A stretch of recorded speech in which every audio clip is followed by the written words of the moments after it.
We're diving headfirst into the raw, unfiltered data that challenges literally everything we thought we knew about the Giza Plateau. Because if you're anything like me, you absolutely love digging into those gritty details that just don't quite fit into the neat, tidy little boxes handed to us by traditional textbooks. We're going to look straight at the anomalies that absolutely demand our attention. So, I want to start us off with one crucial question. What if the established timeline of human civilization is off by thousands of years? When you actually take a magnifying glass to the physical evidence, the official story starts showing some really fascinating cracks. As realistic, data-driven researchers, we can't just sweep physical inconsistencies under the rug just because they're inconvenient, right? We have to follow the evidence wherever it leads us. And today, we are definitely not just accepting the institutional dogma. We're going to critically examine the astronomical, geological, textual, and technological anomalies that, let's playfully call them big Egyptology, so often dismisses. It's time to weigh their accepted narrative directly against the hard science. Which brings us to Section 1, the official Giza narrative, Big Egyptology's baseline. To really grasp the gravity of these anomalies, we've got to briefly establish what the mainstream establishment claims is the absolute, unquestionable truth. Let's look at the baseline they defend so fiercely. The official narrative, heavily championed by experts like archaeologist Mark Lenner, dictates that Giza was built entirely during the Fourth Dynasty. The idea is that it was basically an immense, highly organized worker city, just a massive labor force living right there on the plateau, dedicating their entire lives to these monumental projects. The establishment insists that the ancient Egyptians simply maximized known techniques. Things like hybrid ramp systems, counterweight pulleys, optimized sledge transport, and staged construction methods. They claim it was just this colossal marshaling of resources and human sweat.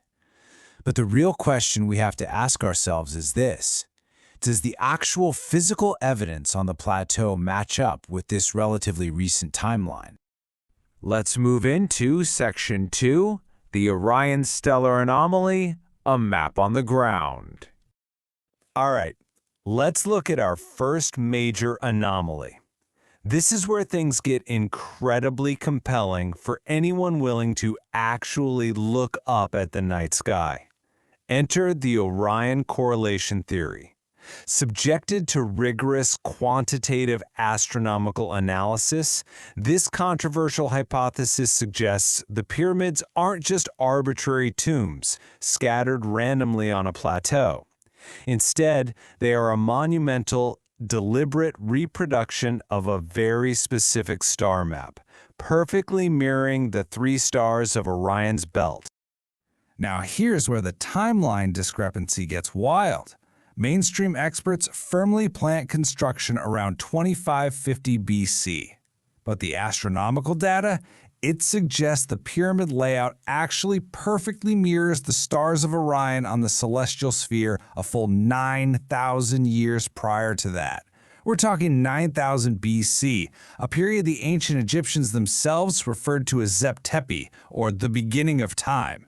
I mean, why on earth would Fourth Dynasty builders align their absolute greatest monuments to a sky that existed millennia before they were even born?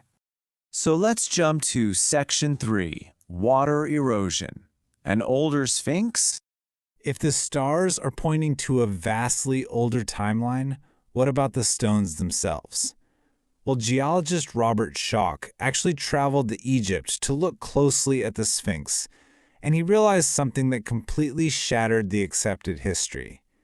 The erosion patterns completely contradicted the 2500 BCE timeline established by Egyptologists.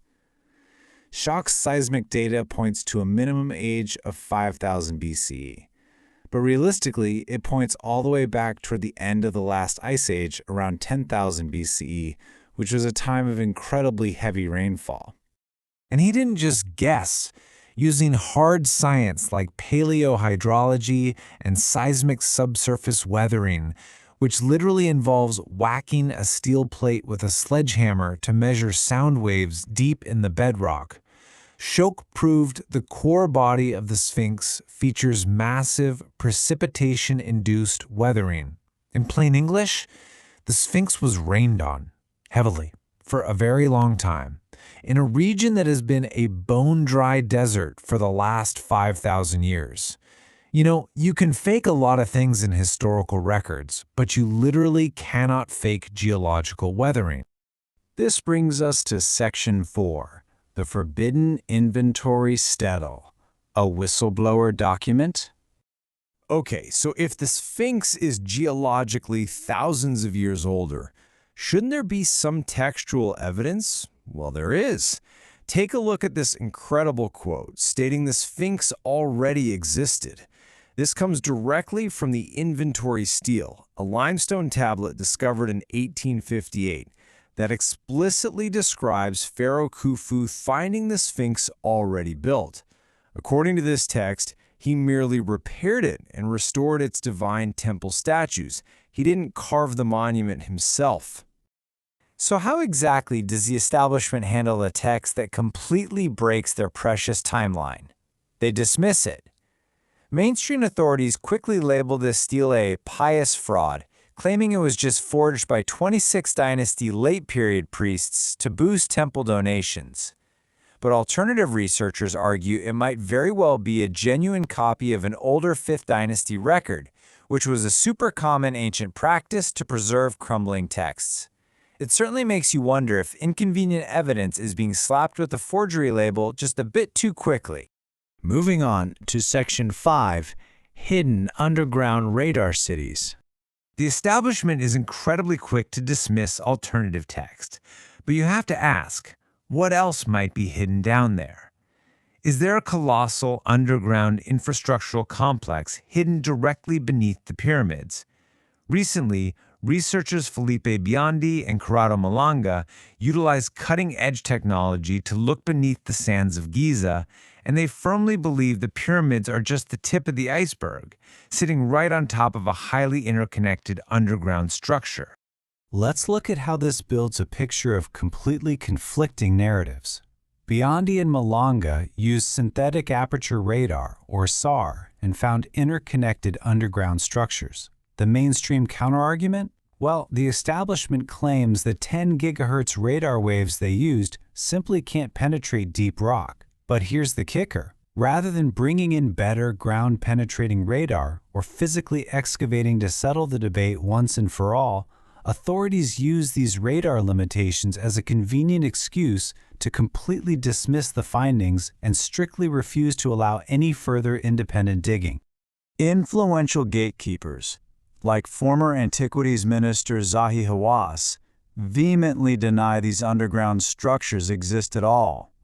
They utilize derogatory terms like pyramidiots to label anyone who dares to question their dogma.